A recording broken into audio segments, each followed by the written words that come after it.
Goods and service tax हे कशासाठी आलं, त्याच्या मागचं रिझन काय, आधीचं टॅक्सेशन सिस्टीम काय होतं, कधीपासून ही प्रणाली चालू झाली, त्याचं प्रोजेक्ट कोणी स्थापित केलं आणि कोणी त्याला पासआउट केलं, त्याच्यामध्ये कुठल्या कुठल्या प्रकारचे रूल्स आले आणि जीएसटी आल्यानंतर कुठल्या कुठल्या प्रकारचे टॅक्सेस नाहीसे झाले, एकूणच टॅक्स सिस्टीम कशी काम करते, कुठले कुठले सेक्शन्स त्याच्यामध्ये आहेत, एक समरीच्या स्वरूपामध्ये आपण बघणार आहे आज.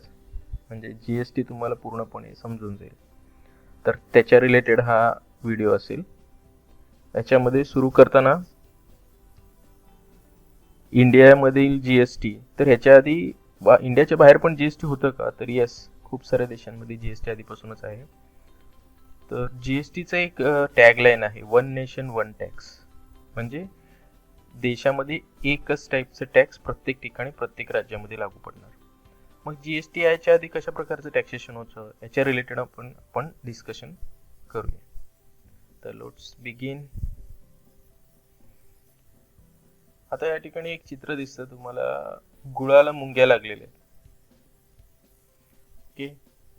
Tax pair and various tax authorities of local body, state, central government हे सर्व अशा प्रकारे गुळावरती अटॅक करतात. म्हणजेच एक जो इन्कम कमवणारा माणूस आहे, जो काम करणार म्हणजे काम करणारा जो कम्युनिटी आहे, त्याच्याकडून अशा प्रकारे वेगवेगळ्या टाईपने टॅक्स वसूल केलं जातं. जवळपास 128 टाईपचे टॅक्स आहेत.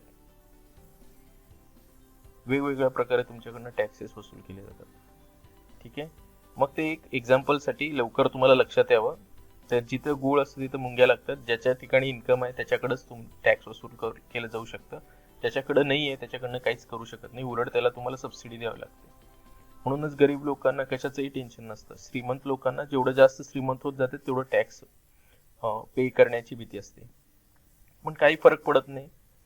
काही लोकांना 30-30, 40-40% टॅक्स द्यावा लागतो त्यांच्या इन्कमच्या, तरी पण ते आनंदात देतात, कारण त्यांना खूप सारा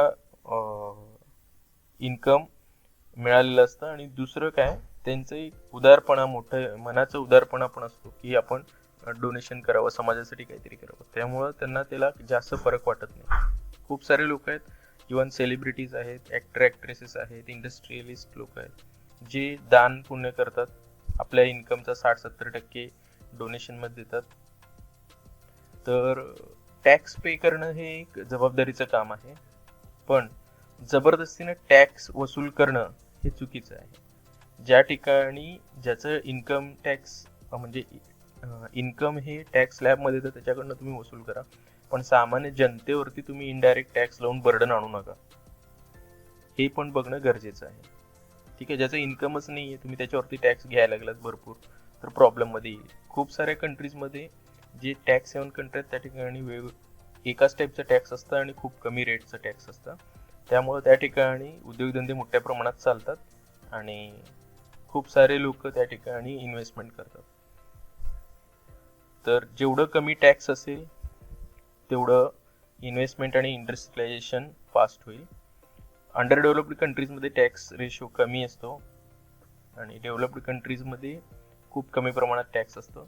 जे डेव्हलपिंग कंट्रीज आहेत दोन्हीच्या मध्ये, त्या ठिकाणी टॅक्स थोडासा जास्त असतो. It's depend. तर वेगवेगळे टॅक्स अथॉरिटीज, लोकल बॉडीचे टॅक्स असतात, स्टेटचे टॅक्स असतात, सेंट्रल गव्हर्नमेंटचे टॅक्स असतात. ठीक आहे. अशा प्रकारे टॅक्स कलेक्ट केलं जातं. मग टॅक्स कलेक्ट का केलं जातं ह्याच्या आधी पण मी एक छोटीशी टॅक्सची स्टोरी सांगितली होती. त्याच्यामध्ये सांगितलं होतं की डिफेन्ससाठी, तुमच्या एज्युकेशन सिस्टीमसाठी, तुमचं जे पॉलिटिक्स चालतं, राजकारण जे चालतं, जे विधानसभा चालते, त्याच्यासाठी रोड, ट्रेड, ट्रान्सपोर्ट, इन्फ्रास्ट्रक्चरसाठी, तर यासाठी टॅक्स कलेक्ट करावा लागतो गव्हर्नमेंटला आणि महिन्याला पगार पण द्यावा लागतो जे गव्हर्नमेंट अथॉरिटीज आहेत, गव्हर्नमेंट ऑफिशियल्स आहेत. त्यामुळं ते वेगवेगळ्या मार्गाने टॅक्स कलेक्ट करत असतात.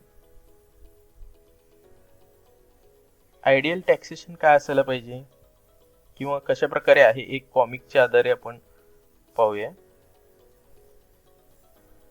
Did you feel any pain honey? No, it was fun. तर एक मधमाशी आहे आणि एक फूल आहे, ते दोन्ही एक दुसऱ्यांबरोबर बोलतात.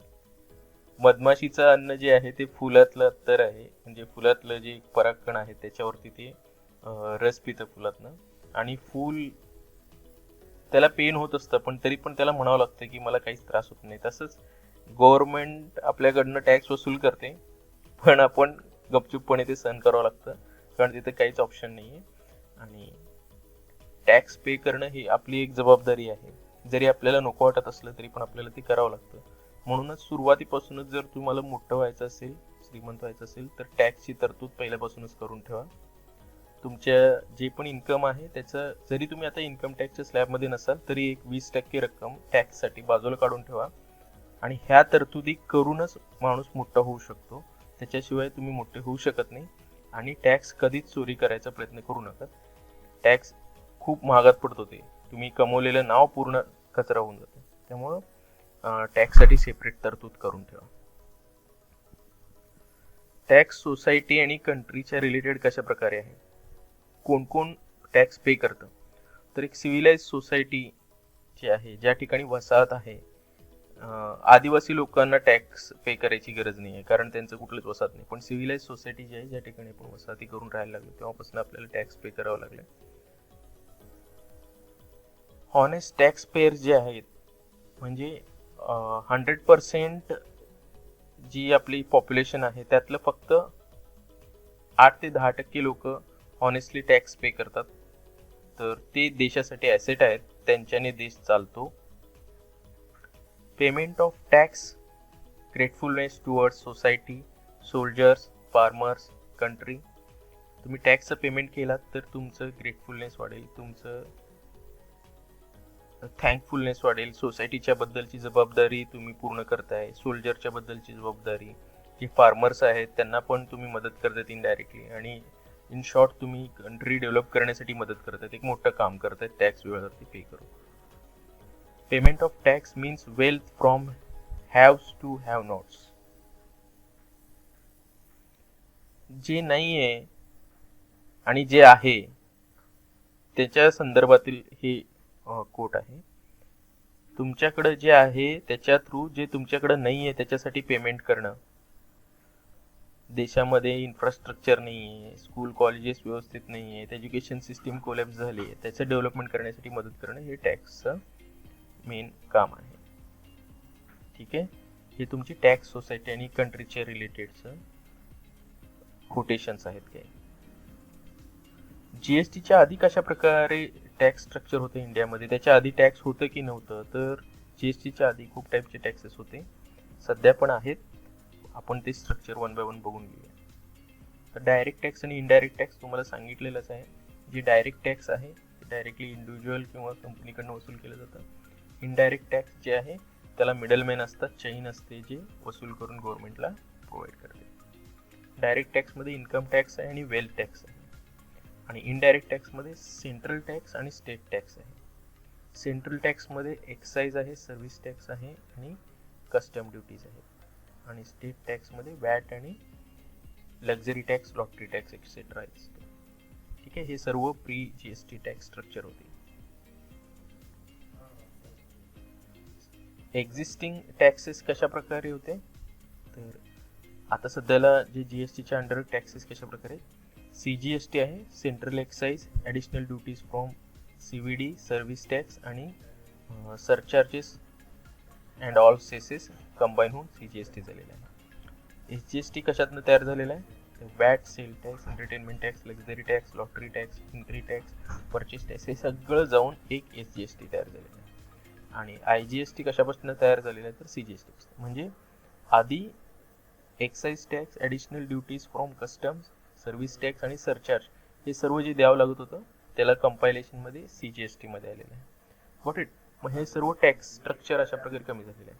मग तुम्हाला कमी प्रमाणात, म्हणजे टॅक्सचं कास्केडिंग इफेक्ट जो होतं, जास्त प्रमाणात जे टॅक्स भरलं जात होतं ते इम्पॅक्ट कमी झालेलं आहे. जीएसटी का अंगीकारलं गेलं, कशासाठी आलं, तर distinction between goods and services or mix thereof was a big problem in a earlier law regime.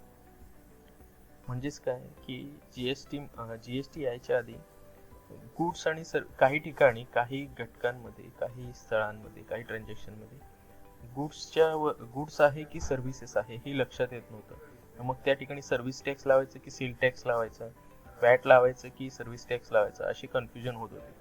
मग त्यामुळं आता जीएसटी आल्यामुळं गुड्स आणि सर्व्हिस टॅक्स, मग तुमचं ते गुड्स असू दे किंवा सर्व्हिस असू दे, त्याला एकत्रच टॅक्स तुम्ही लावू शकता. Especially in respect of work contract services where both material and service is involved, things become more complex because of RCM. ज्या ठिकाणी रिव्हर्स चार्ज मेकॅनिझम होतं त्या ठिकाणी वर्क कॉन्ट्रॅक्ट्समध्ये जे सर्व्हिसेस येत होते, म्हणजे एखादी वस्तू निर्माण करण्यासाठी जे कॉन्ट्रॅक्ट दिले जात होते छोट्या मोठ्या कामगारांना, त्या ठिकाणी मोठा प्रॉब्लेम येत होता की त्याच्यावरती टॅक्स लावायचं की नाही लावायचं, आणि लावायचं तर रिव्हर्स चार्ज मेकॅनिझम कशा प्रकारे काम करेल. मग ते सगळ्याचं प्रॉब्लेमचं सोल्युशन जीएसटी आल्यानंतर झालेलं आहे. बघा, गुड्स वर्सेस सर्व्हिसेस डिलेमा, म्हणजे त्याला गुड्स म्हणायचं की सर्व्हिसेस म्हणायचं, याचं जे कन्फ्युजन होतं ते कुठल्या गोष्टींमध्ये होतं. एक तर लायसन्स सॉफ्टवेअर इन सीडी, एक सॉफ्टवेअर जे तुम्हाला सीडी मध्ये येतं त्याला गुड्स म्हणायचं की सर्व्हिस म्हणायचं. तसं बघायला गेलं तर सॉफ्टवेअर हे सर्व्हिस आहे, कारण ते तुम्हाला टच करू शकत नाही, त्याला तुम्हाला कॉम्प्युटरमध्ये वापरावं लागतं आणि ते एक सेवा प्रोव्हाइड करतं. आणि दुसऱ्या साईडने बघितलं तर एक ते सीडी आहे आणि बॉक्समध्ये पॅक करून आलेलं आहे. मग त्याला गुड्स म्हणायचं की सर्व्हिस म्हणायचं, हे क्वेश्चन येतं. त्याचप्रमाणे sale of food in restaurant, जे जेवणासाठी तुम्ही रेस्टॉरंटमध्ये जात होतात त्या ठिकाणी रेस्टॉरंटमध्ये ते रेस्टॉरंटचं फूडमध्ये तो वस्तू आले आणि पण त्या रेस्टॉरंटमध्ये बसायचं, फॅन, लाईट, त्यांचे सगळे जे सर्व्हिसेस प्रोव्हाइड करतात ते सर्व्हिसेस आलं. मग ते कम्प्लीट पॅकेजला सर्व्हिस म्हणायचं की गुड्स म्हणायचं, त्या ठिकाणी डिलेमा होते. त्याच्यानंतर मॅन्युफॅक्चरिंग, सेल, सर्व्हिस, ह्या सगळ्या क्वेश्चनमध्ये माणूस घुसमळून जायचं की त्याला गुड्स म्हणायचं की सर्व्हिस म्हणायचं. म्हणून जीएसटी आलं तर तुम्ही सॉफ्टवेअर लायसनला पण जीएसटी लावा, फूड रेस्टॉरंटमध्ये पण जीएसटी लावा, कॉमन लिहून येईल. प्रॉब्लेम सर्व अशा प्रकारे सॉल्व्ह झाले. त्याच्यानंतर अजून एक अनयुनिफॉर्मिटी होती, जे म्हणजे युनिफॉर्मिटी नव्हती, लॅक ऑफ युनिफॉर्मिटी होती. म्हणजे महाराष्ट्रामध्ये एखादी वस्तू असायची, ती वस्तू जर गुजरातमध्ये गेली तर त्या ठिकाणी एंट्री टॅक्स लागायचा 4%, आणि गुजरातमधनं एखादी वस्तू महाराष्ट्रात आली तर त्या ठिकाणी कुठलंच टॅक्स नाही लागायचं. मग व्हायचं असं, महाराष्ट्रातल्या वस्तू गुजरातमध्ये महाग व्हायच्या आणि गुजरातमधल्या वस्तू महाराष्ट्रात स्वस्त व्हायच्या. मग महाराष्ट्रातल्या सेल्सवाल्यांना म्हणजे बिझनेस पीपलला गुजरातमध्ये बिझनेस करणं अवघड व्हायचं आणि गुजरातमधल्या लोकांना महाराष्ट्रामध्ये बिझनेस करणं सोपं व्हायचं. मग हे जे असंच वेगवेगळ्या राज्यांमध्ये होतं, तर ते युनिफॉर्म नव्हते. सगळे राज्य आपले कायदे स्वतःच निर्माण करायचे. मग आता त्याला युनिफॉर्मिटी आली. जीएसटी आल्यानंतर एक देश एक टॅक्स निर्माण झाला, म्हणून हे प्रॉब्लेम्स पण सॉर्ट आउट झालेले आहे. जीएसटीचं काय इम्पॉर्टन्स आहे काय, तर जीएसटी सगळ्याच वस्तू आणि सेवांवरती लावलेला आहे. काही एक्सेप्शन्स आहेत त्या ठिकाणी, काही गव्हर्नमेंटने राखीव ठेवलेले आहेत, जसं वाईन असेल किंवा तुमचं पेट्रोल असेल, डिझेल असेल, गॅस असेल, ते सोडून बाकी सगळ्या गोष्टींवरती जीएसटी लागू आहे. Except agri, medical services and education. त्याच्यानंतर काही सेवांवरती टॅक्स नाही आहे, तर कुठले ॲग्रिकल्चर, मेडिकल सर्व्हिसेस आणि एज्युकेशनवरती टॅक्स नाही आहे. बाकी सर्व तुमचं जीएसटीच्या अंडर टॅक्सेबल आहे. दुसऱ्या सर्व लॉमध्ये जीएसटी बेटर का आहे, तर खूप लोकांना जीएसटी आयडियल वाटत नसेल की योग्य वाटत नसेल, खूप सारे रिझननुसार.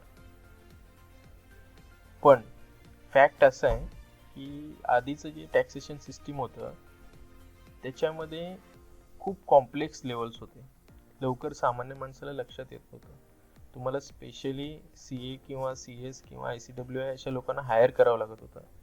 का, तर खूप टाईपचे टॅक्सेस होते, एखादं पण मिस झालं तर तुम्ही पेनलाइज झाला असता, म्हणून त्या ठिकाणी स्पेशलाइज सर्व्हिस लागत होते. आता हे जीएसटी काय, कॉमन मॅनला समजण्यासारखं एकदम सोपं लॉ बनवण्यात आले आणि वस्तू आणि सेवा दोन्हीवरती पण आहे आणि सगळ्या स्टेटमध्ये सेम आहे. तुम्हाला वेगवेगळ्या ठिकाणचं वेगवेगळं लॉ शिकायची गरज नाही. पूर्ण इंडियामध्ये सेम लॉ अप्लिकेबल आहे. ठीक आहे. जे प्रॉब्लेम होत होता आधी, ते जी कॉम्प्लेक्सिटी होती, जे अडचणीचं होतं समजून घेण्यासाठी, ते आता थोडंसं सोपं झालेलं आहे. मे बी पुढे जाऊन अजून पण सोपं होईल. आता टॅक्सेशनचं वेगवेगळे पॉइंट्स काय होते ते बघूया. सेंट्रल एक्साइज, मॅन्युफॅक्चरर वस्तू मॅन्युफॅक्चरिंग केलं तर त्याच्यावरती एक्साइज टॅक्स लागते. गुड्स अँड सर्व्हिसेस कॅरियर जो आहे, जो सर्व्हिस प्रोव्हाइड करतोय वस्तू एका ठिकाणावरून दुसऱ्या ठिकाणावरती जाण्यासाठी, त्या ठिकाणी तो सर्व्हिस टॅक्स लावतो. डिपार्टमेंटल स्टोअर्स काय करते, जे कन्झ्युमर्स आहेत त्यांच्यावरती वॅट किंवा सेल ऑफ गुड्स लावत असते. ठीक आहे. तर हे अशा प्रकारे टॅक्सेशनची सिस्टीम चालू असते. मग हे सिस्टीम बघून आता फक्त एकच आलेलं आहे, जीएसटी. आधी काय होत होतं, टॅक्सवरती टॅक्स लावला जात होतं, वस्तू महाग होत होते. आता ते डबल टॅक्सेशन इफेक्ट कमी झालेला आहे आणि जीएसटी मुळे तुम्हाला वस्तू थोडेसे स्वस्त मिळतात. कशा प्रकारे जर्नी होती इंडियामध्ये जीएसटीची बघूया. विजय केळकर कमिटीने 2004 साली अटल बिहारी वाजपेयीचं ज्या वेळेला गव्हर्नमेंट होतं त्यावेळेला ही कन्सेप्ट मांडलं. पहिल्यांदा पेपरवरती डिस्कशन पब्लिश झालं ते 2009 मध्ये. 90% जे आजचं जीएसटी आहे ते पूर्ण त्या पेपरमधनं आहे, जे विजय केळकर कमिटीने मांडलं होतं. त्याच्या रिलेटेड जे जीएसटी आहे त्याचं जे 2009 मध्ये पेपर जे पब्लिश केलं होतं त्याच्यामधूनच 90% जीएसटी उचललेला आहे. 7 मे 2015 ला लोकसभामध्ये पास झालेला आहे आणि 3/8/2016 ला राज्यसभामध्ये हे बिल पास झालेलं आहे, जीएसटीचं बिल.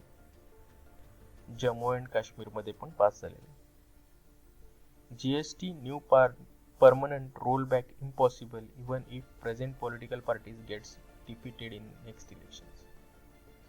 जीएसटीला परमनंट झालेलं आहे जीएसटी. आता त्याला परत रोलबॅक करणं किंवा पहिल्याच्या आधीची टॅक्स सिस्टीम आणणं हे जवळपास खूप अवघड आहे किंवा इम्पॉसिबल म्हणलं तरी चालेल.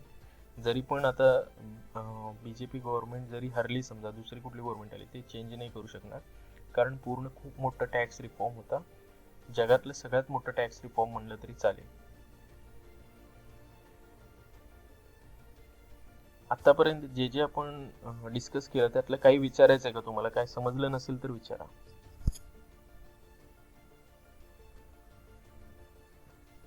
बोला. कोमल, कुंदूर मॅडम आणि त्यांनी प्रणव कुठं गायब झालाय? सर आहे मी. हा बोला, काय समजलं नसेल तर विचारा. रूल चेंज करू शकत नाही का आता आपण? सोपं नाहीये, खूप मोठं ट्रान्सफॉर्म लागलं. हा अवघड आहे, खूप मोठं ट्रान्सफॉर्म लागलं. जवळपास 38 ते 40 IT कंपन्या मागे लागल्या. त्यांनी जीएसटीचं सगळे म्हणजे जे बंद पडले होते आधीचे टॅक्स सिस्टीम ते सर्व ऑनलाईन करून घेतलं आणि आता जीएसटी एकदम ट्रान्सपरंट आहे आणि बेनिफिशियल आहे सगळ्यांसाठी. ते आता सहजासहजी परत रिफॉर्म करणं होणारच नाही आणि खूप पैसा लागतो रिफॉर्मसाठी. सगळ्यात मोठं इतिहासामधलं आणि भविष्यामधलं पण सगळ्यात मोठं रिफॉर्म इंडियामध्ये झालेलं आहे जीएसटीचं रिफॉर्म.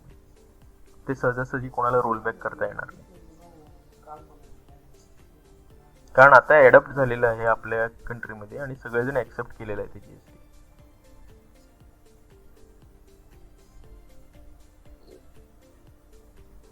अजून काही विचारायचं आहे?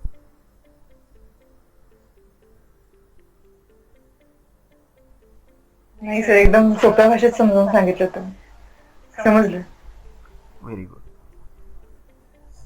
कोमल, समझ रहा है सर. Very good. अभी तक हमने जो देखा वो थियरी का पार्ट था. बोला. ते महाराष्ट्र आणि गुजरातचे सांगत होता, ते जरा अजून एक्सप्लेन करत. लॅक ऑफ GST इन्फॉर्मेटिव्ह होता. इकडून जीएसटी नाही, व्हॅल्यू ॲडेड टॅक्स, वॅटच्या रिलेटेड. एंट्री टॅक्स आणि हा. एक्झिट टॅक्स बद्दल आहे. महाराष्ट्रातनं कोणतीही वस्तू गुजरातमध्ये जात होती ना त्याच्यावरती टॅक्स लागत होता 4%. फॉर एक्झाम्पल शुगर, साखर. 10 रुपयाचं साखर जर गुजरातमध्ये गेलं त्याच्यावरती 4% जीएसटी लागणार. एक एक्झाम्पल 100 रुपयाचं साखर पकड, त्याच्यावरती 4% म्हणजे 104 रुपयाला गुजरातमध्ये सेल केलं जाणार. पण तेच साखर जर गुजरातमधनं महाराष्ट्रात आलं तर फक्त 100 रुपयाला सेल करावं लागणार. मग लोकांना ते स्वस्त वाटत होतं, कारण हे जे व्हॅल्यू ॲडेड टॅक्स आहे ना ते कन्झम्पशन टॅक्स आहे, म्हणजे कंझ्युमरला पे करायचं टॅक्स आहे. त्यांनी कुठून घेऊ शकत नाही, ते टॅक्स कुठून कलेक्ट करू शकत नाही, त्याला स्वतःच्या खिशातनं द्यावं लागतं.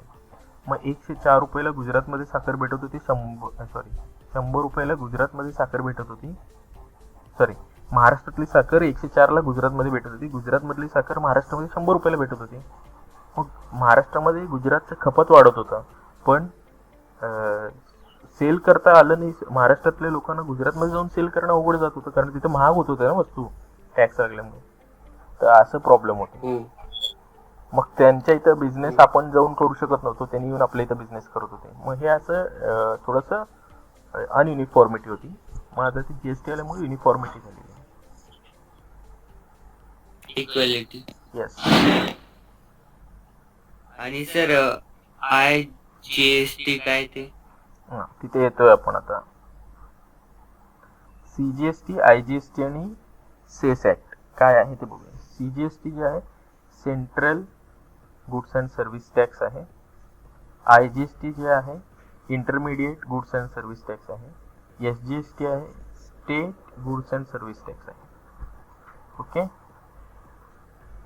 तर त्याचे रूल्स अँड रेग्युलेशन्स आहेत, खूप सारे ऍक्ट्स आहेत, त्या ऍक्टच्या अंडरमध्ये ते येतात. ऍक्टचं डिटेलमध्ये आपण नेक्स्ट सेशनमध्ये बघूया. ठीक आहे. मी थोडंसं तुम्हाला त्याचे कन्सेप्ट काय काय आहेत, कशा टाईपचं आहे, त्याच्या फीचर्स काय आहेत ते पण बघूया. IGST जे आहे किंवा कॉन्ट्रीब्युशन ऑफ इंडियन GST जे आहे, तर इंटरस्टेटमध्ये म्हणजे 2 स्टेटमध्ये महाराष्ट्र आणि गुजरातमध्ये जर डील झालं तर IGST त्या ठिकाणी येतं. SGST जे आहे आणि CGST जे आहे ते प्रत्येक GSTच्या हाफ पोर्शनमध्ये डिवाइड केलेलं आहे. अर्ध स्टेट गव्हर्नमेंटला जातं, अर्ध सेंट्रल गव्हर्नमेंटला जातं ते टॅक्स. ठीक आहे. GST हे डेस्टिनेशन बेस्ड टॅक्स आहे, ज्या ठिकाणी वस्तू किंवा सेवा तयार केले जातात किंवा सर्व्हिसेस प्रोव्हाइड केले जातात त्या ठिकाणी लागणारा टॅक्स आहे. कन्झम्पशन बेस्ड टॅक्स आहे, जो वस्तू कन्झ्युम करतो त्याला अल्टिमेटली ते बेअर करावं लागतं. कंप्लायन्स रेटिंग आहे, म्हणजे तुम्हाला त्याचे काही कंप्लायन्सेस फॉलो करावे लागतात, पर्टिक्युलर डेट्स तुम्हाला फॉलो करावे लागतात, पर्टिक्युलर अमाऊंट किंवा स्लॅब्स तुम्हाला फॉलो करावे लागतात. खूप एक रेअर एक्झाम्पल आहे ज्या ठिकाणी स्टेट आणि सेंट्रल गव्हर्नमेंट जोडीने दिसत असतं आपल्याला. GST काउन्सिल जे आहे त्याच्याकडं सर्व पॉवर्स आहेत, पर्सेंटेज डिसाईड करायचे किंवा कुठलाही लॉ डिसाईड करायचे. GST काउन्सिलला एक अथॉरिटी अशा प्रकारे आहे की सगळे डिसिजन्स ते युनिफॉर्मली घेऊ शकते, कोणाचंही वोटिंग न करता. आणि जे सेल टॅक्स इन्स्पेक्टरचं करप्शन होत होते, की वसुली होत होती, टॅक्सची वसुली होत होती, रेट्स पडत होते, त्याच्यानंतर अंडर द टेबल देणं घेणं जे चालू होतं त्याच्यावरती खूप सारं कंट्रोल आलेलं आहे. पूर्णपणे 100% बंद झालेलं नाही आहे, पण कंट्रोल आलेलं आहे. अजून पण खूप साऱ्या ठिकाणी ते प्रॉब्लेम्स चालू आहेत. ठीक आहे. ब्राईब हे खूप डीपमध्ये बसलेलं आहे आपल्या भारतामध्ये, ते एवढं लवकर जाणार नाही. GST काय आहे परत एकदा आपण बघा.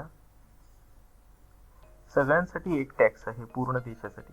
एकतर तुम्हाला लक्षात आलं की राज्यांमध्ये वेगवेगळं असं काही नाही आहे, तर सगळ्या देशासाठी एक टॅक्स आहे. त्याच्यानंतर मॅन्युफॅक्चररला पण GST आहे, ट्रेडिंगला पण GST आहे, सर्व्हिसेसला पण GST आहे. म्हणजे ते सगळ्या सेक्टरमध्ये GST कव्हर केलेला आहे. GST कंपल्सरी का आहे आणि का चांगलं आहे किंवा का कंपल्सरी करायला पाहिजे. आधी काय होत होतं, टॅक्सवरती टॅक्स लागत होता, आता नाही. Export can be made tax free. Tax free export करू शकता. 0 रेटेड तुम्ही GST 1 रुपया न भरता तुम्ही एक्सपोर्ट करू शकता. स्वतःहून स्वतः जीएसटी चेक करू शकता. सेल्फ पोलीस मेकॅनिझम आहे. तुम्हाला क्रॉस चेक करण्यासाठी संधी आहे. तुम्हाला अपडेट करण्याची संधी आहे. जीएसटी जर चुकीचं भरलात तर करेक्ट करण्याची संधी आहे. प्रत्येक कॉलम जे जीएसटी मध्ये भरणार आहात त्याचं रेक्टिफिकेशन किंवा अमेंडमेंटसाठी लगेच त्याच्यासोबतच म्हणजे त्याच फॉर्ममध्ये ऑप्शन्स दिलेले आहे. मागच्या जीएसटी अपडेटमध्ये काय प्रॉब्लेम झाला असेल तर तुम्ही आता लगेच करेक्ट करू शकता. चूक झाली असेल तर ते बरोबर करू शकता. सगळे ट्रान्झॅक्शन जे आहेत तुम्हाला बुक्समध्ये मेंटेन करायचे आहेत. सर्व ट्रान्झॅक्शन रेकॉर्ड होणार आहेत आणि टॅक्स कलेक्शन जे आहे ते हाय लेवलला जाणार आहे. कारण तुमचे बँक्सचे सर्व ट्रान्झॅक्शन ट्रान्सपरंट असतील. त्याच्यानंतर सर्व एंट्रीज बुकमध्ये आल्यामुळं टॅक्स कलेक्शन गव्हर्नमेंटला हाय लेवलने मिळणार आहे.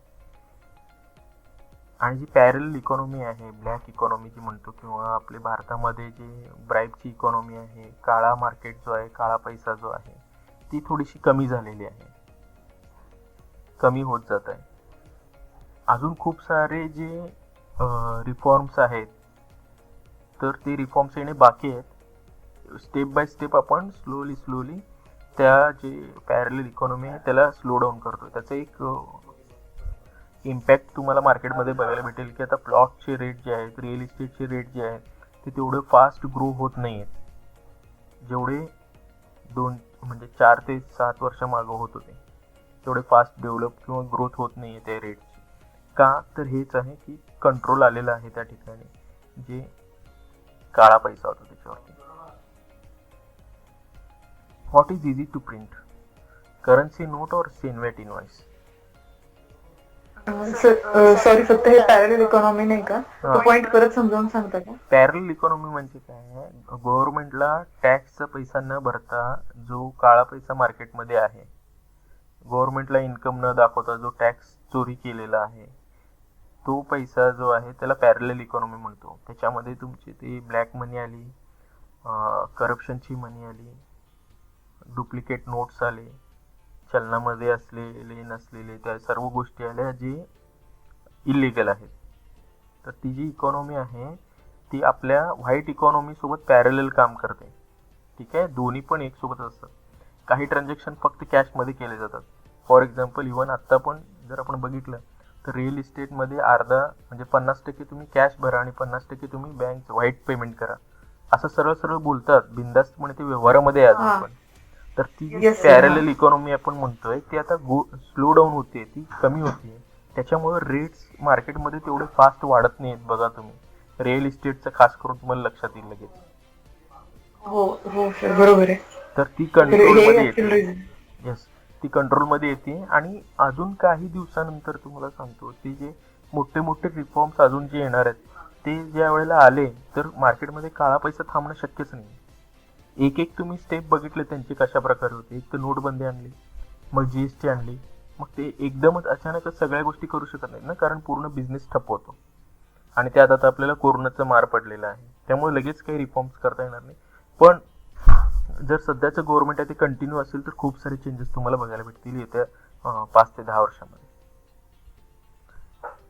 इव्हन एज्युकेशन सिस्टीम मध्ये पण रिफॉर्म्स होणार आहेत. हो सर, ते कन्फर्म आहे ना, लॉकडाऊन मध्ये सांगितलं होतं.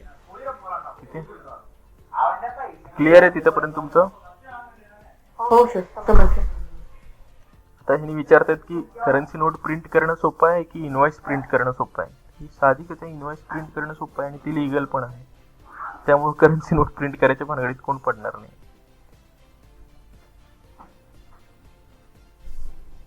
आणि जीएसटीचा मेन आत्मा काय आहे? मॅचिंग बेसिस आहे. म्हणजे परचेस आणि सेलची मॅचिंग होते, इनवर्ड आणि आउटवर्डची मॅचिंग होते. त्यामुळं इनपुट टॅक्स जर पाहिजे असेल तर तुम्हाला सर्व गोष्टी व्यवस्थित बुक्समध्ये मांडणी करावी लागते आणि ते सर्व ट्रॅक होतं.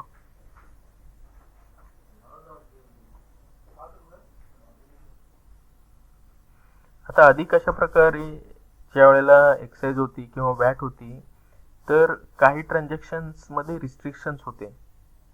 आता तसं नाहीये. 360 डिग्री अँगलने आपण आता जीएसटीच्या थ्रू पाहू शकतो प्रत्येक ट्रान्झॅक्शनला. म्हणजे तुम्ही त्याचे रिसिव्हिंग ऍस्पेक्ट पाहू शकता, गिव्हिंग ऍस्पेक्ट पाहू शकता, बायर आणि सेलरचे डिटेल्स पाहू शकता किंवा बँकचे डिटेल्स पाहू शकता. ते सर्व ट्रॅक होऊ शकतं जीएसटीच्या मेकॅनिझम मध्ये. तशा प्रकारचं सिस्टीम त्यांनी बनवलेलं आहे. त्यामुळे जीएसटी मस्त आहे. सध्यापर्यंत जे इम्पॅक्ट आहे जीएसटीचा, upon implementation of GST indirect tax base has increased by 50%. 50% indirect टॅक्सचा बेस इन्क्रीज झालेला, म्हणजे इनडायरेक्ट टॅक्स कलेक्ट होतो गव्हर्नमेंटला. 34 lakhs new businesses added to tax base. 34 lakh businesses जे आतापर्यंत टॅक्सच्या दायऱ्यामध्ये नव्हतेच, त्यांनी बिझनेसमध्ये रजिस्ट्रेशन केलेलं आहे. हायेस्ट रजिस्ट्रेशन कुठं आहे? महाराष्ट्र. सगळ्यात जास्त रजिस्ट्रेशन महाराष्ट्रात झालेलं आहे. नेक्स्ट यूपी, तमिळनाडू आणि गुजरातमध्ये आहे. पण जे इन्क्रीज आहे पर्सेंटेज वाईज बघायला गेलं तर वेस्ट बेंगालमध्ये सगळ्यात जास्त लोकांनी रजिस्टर केलेलं आहे. याच्यातलं काय लक्षात येतं की हे जीएसटी मध्ये यायला सगळेजण तयार आहेत. दुसरी गोष्ट, जर जीएसटी नसती तर हे लोक बाहेर राहिले असते, यांच्याकडनं टॅक्स कलेक्ट करता आलं नसतं. तिसरी गोष्ट, छोट्याशा छोट्या दुकानदारापासून मोठ्याशा मोठ्या व्यक्तीपर्यंत सगळ्यांना जीएसटी भरणं सोपं आहे हे लक्षात आलेलं आहे. कायदे नियम त्याचे लक्षात आलेले आहेत. त्यामुळे ते रजिस्ट्रेशन मध्ये येतात आणि त्याचे फायदे पण घेतात त्यांना इम्पोर्ट टॅक्स मिळतो. ठीक आहे, हे इम्पॅक्ट झालेलं आहे जीएसटीचं आतापर्यंत.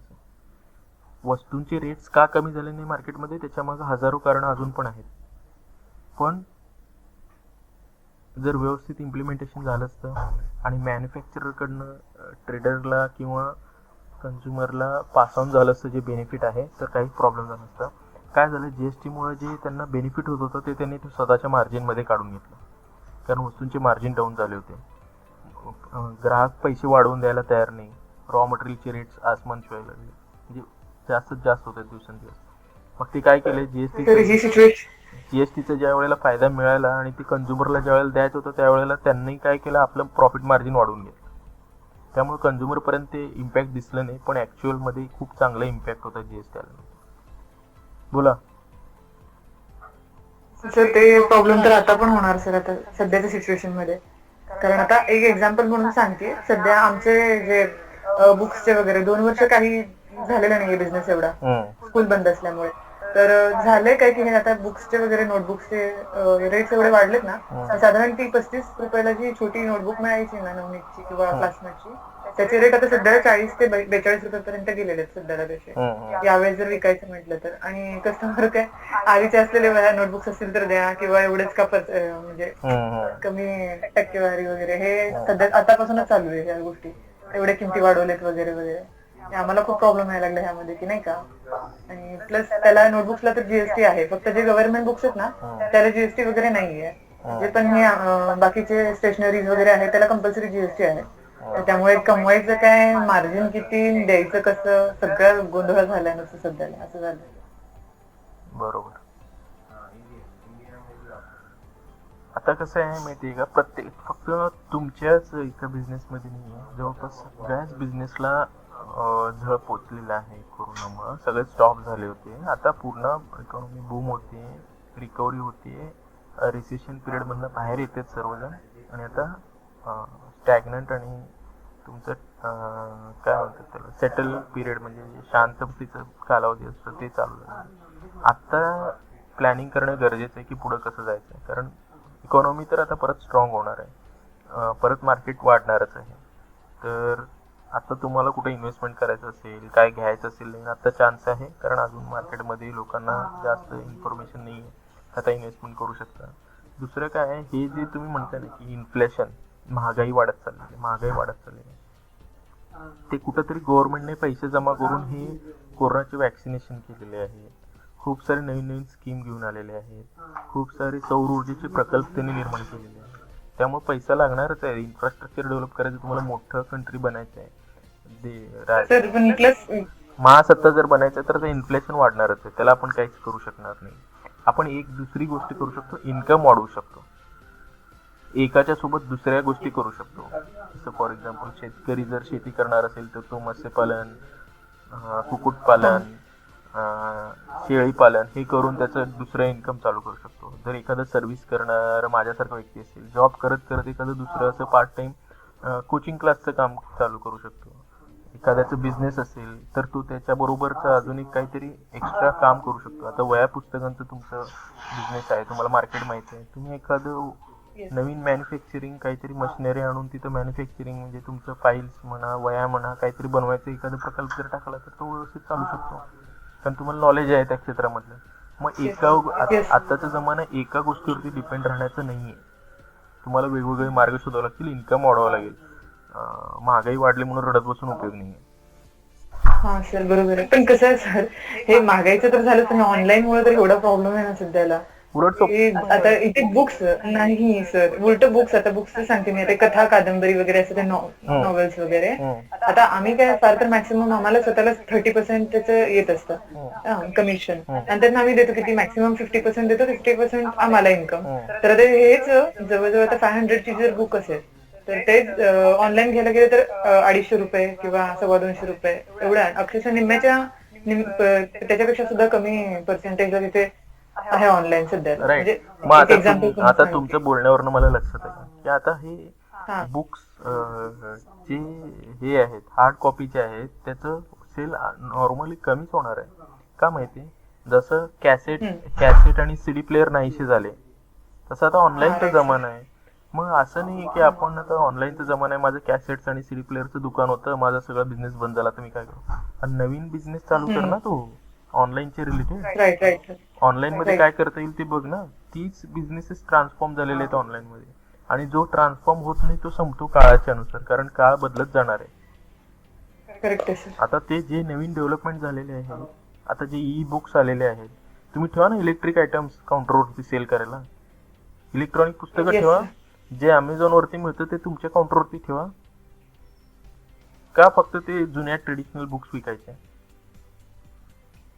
करेक्ट आहे.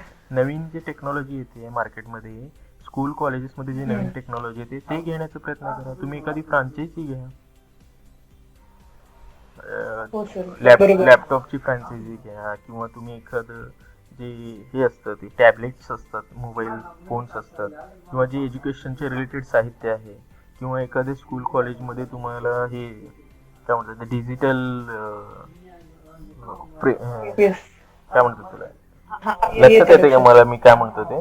त्या सगळ्या गोष्टी तुम्ही करा. आहे त्या जुन्यावरती बसू नका, नवीन काहीतरी करा, कारण नवीन करण्याचा टाइम आलेला आहे. आता जास्त वेळ बसून चालत नाही, कधी पण ठप्प होऊ शकतं तुमचं आहे ते. क्लिअर सांगतो, कारण थिअरेटिकली मला बोलायची सवय नाही, मी प्रॅक्टिकली सांगत असतो. आता आर्टिफिशियल इंटेलिजन्सचा जमाना आलाय, पुस्तकं कोणी वाचत बसणार नाही, सगळं व्हिडिओ रूपी पुस्तक